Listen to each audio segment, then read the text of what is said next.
Sean bienvenidos a un nuevo episodio de Leyendas de mi ciudad.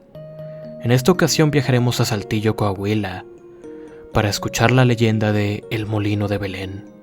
Y sean bienvenidos al mes del terror 2021. El Molino de Belén. Es creencia general de la presente generación que el Molino de Belén, cuyas ruinas se encuentran al oriente de la ciudad, fue destruido a causa de los combates librados por aquel rumbo en épocas revolucionarias.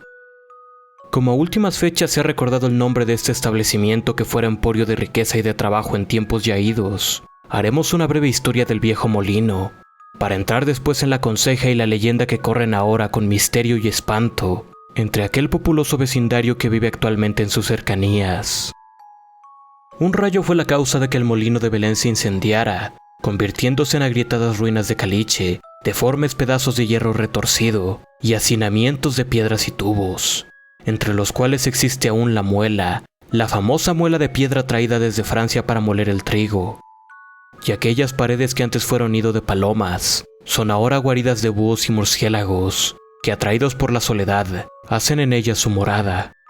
En la época revolucionaria el viejo molino sirvió de parapeto, tanto a las fuerzas federales comandadas por el general Joaquín Mas en 1913, como a los huestes de don Venustiano Carranza en periodos posteriores, pues era aquel rumbo el que juzgaban más a propósito para atacar a Saltillo los revolucionarios que venían de la Sierra de Arteaga. Una vez en el año 1914, cuando las fuerzas del general Francisco Coss se acercaron para tomar la plaza, el comandante de las fuerzas federales mandó a varios destacamentos para proteger aquel rumbo, mantener los fortines de Carlota y de los americanos, y defender el centro de la ciudad, desde los techos de la Catedral de Santiago y el Palacio de Gobierno. Bien sabían los federales que no tardaría mucho el ataque. Unos cuantos días después, se acercaron las fuerzas del general Coss hasta las Tetillas. Muchos soldados revolucionarios deseosos de ver a sus familiares que vivían cerca del Molino de Belén se aproximaron con arrojo y valentía hasta el molino, pero fueron rechazados después de sangrienta escaramuza. Uno de los soldados federales que resultó herido se arrastró fuera del molino hasta una de las viviendas cercanas a las ruinas para pedir un vaso de agua.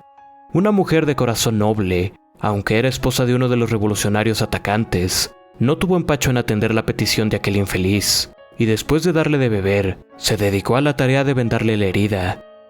En esos momentos volvieron las huestes revolucionarias a atacar el molino, con refuerzos suficientes, y lograron desalojar a los que en él estaban perpetrados, que se replegaron al centro de la ciudad, a donde ya los atacantes comenzaban a penetrar a otros sectores. El esposo de la buena mujer que atendiera al herido se dirigió inmediatamente a casa después del combate, y fue grande su sorpresa al encontrar en ella al mocho aquel, vendado por su esposa. Lleno de furor sacó el marrazo y se lo enterró en el pecho al soldado federal y a la desdichada mujer que en su opinión le había sido infiel.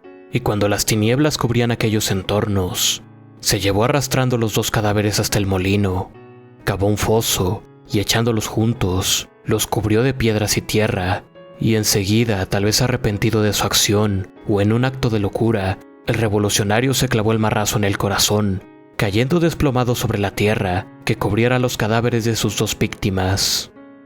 Han pasado los años. En varias ocasiones se ha asegurado que por aquel lugar espantan, y para no incurrir en mentira, dejemos a la conseja pública, con todo su sabor, el cuento de los aparecidos del Molino de Belén.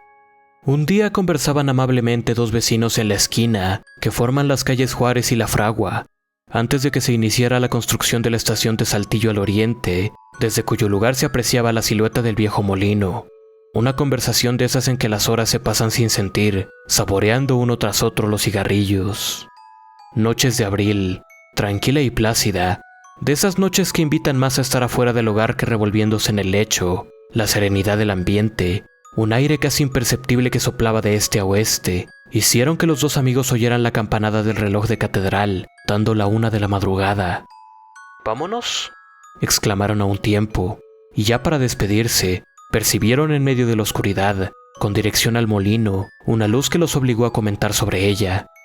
«¿Es en el molino?», preguntó uno de ellos. «Parece, pero más bien creo que están quemando leña en la sierra para hacer carbón», dijo el otro.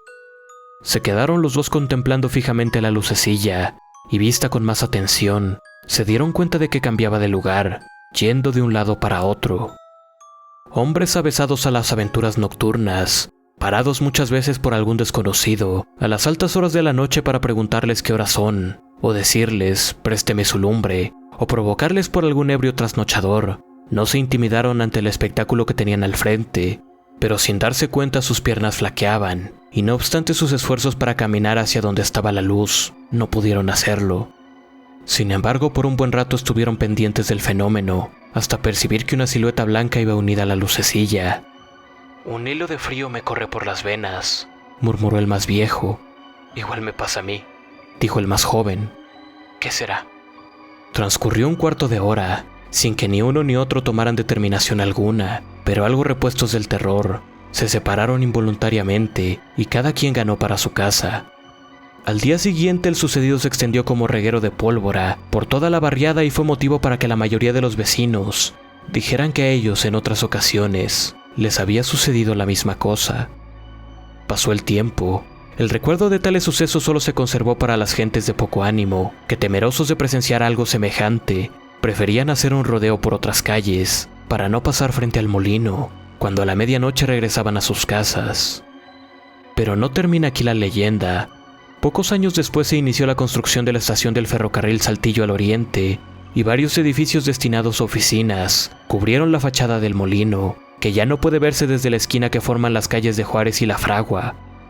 Los vecinos de aquellos rumbos no tuvieron ya que hacer un rodeo para ir a sus hogares, y estaba en paz toda la barriada, cuando por no sé qué causas, un bombero de los que sacan agua de las norias que están a 200 metros detrás del molino, se le ocurrió pasar por frente a las ruinas, es decir, dando vuelta por el costado que ve al norte. A su espanto y tétrica aseveración, dejó el cuento de lo que afirma que le acaeció allá por el año 1921, pues el sabor de las consejas populares es más agradable cuando va asociado con el rústico lenguaje y la inocencia de quien los narra. Pues verá usted, como a las 10 de la noche me estaba empujando unos pulquitos en casa a la charra, sin darme sin siquiera cuenta que ya era noche para retirarme. 2 o 3 canciones me estuvo acompañando, el chueco con su arpa, y cuando menos lo pensé eran las 11, y se daba la voz de la última para cerrar la cantina. Cada quien de los que estábamos agarró para su casa, y yo para la mía, medio tambaleándome y agarrándome de las ventanas, con estación obligada en las esquinas para reponerme un poco y continuar mi camino. Al llegar a la esquina del Hoyo Hospital Concentración, dieron las 11, y yo no sé por qué causas las estuve oyendo marcadamente, y repitiendo una a una las campanadas. Poco caso hice ya de la hora, y seguí caminando hasta al llegar al frente del molino. Vi la sombra de un bulto que corría por la carcomida pared del lado norte de las ruinas. Me espanté, para que lo niego, pero me di valor y seguí por la vereda, que a últimas fechas se abrió para ir donde estaba mi casa, por un lado del rebaje que se hizo para sacar el riel. No sé por qué volteé para atrás, y entonces una sombra blanca iba siguiendo a la otra. A mí se me hace, oiga, que eran las ánimas de la mujer del soldado y del revolucionario que los mató y después se mató él mismo. En otra ocasión también divisé una luz desde allá, desde mi casa. Y la leyenda conservada por la tradición ha ido adulterándose cada vez más, y al cabo de tantos años, es ahora motivo de nuevos cuentos y consejas. Todavía en la actualidad, los vecinos aseguran que a medianoche, una mujer con manto blanco sale de las ruinas del molino y camina con paso firme para la banqueta de la barda del hospital. Llega hasta el extremo del barandal y regresa, perdiéndose en las espesas sombras de las viejas ruinas. Y las mujeres del barrial, que tan sabrosos comentarios hacen de estos sucedidos, dicen que terminarán las apariciones fantásticas cuando las almas de los protagonistas de la tragedia ocurrida en el molino de Belén descansen en sepultura cristiana.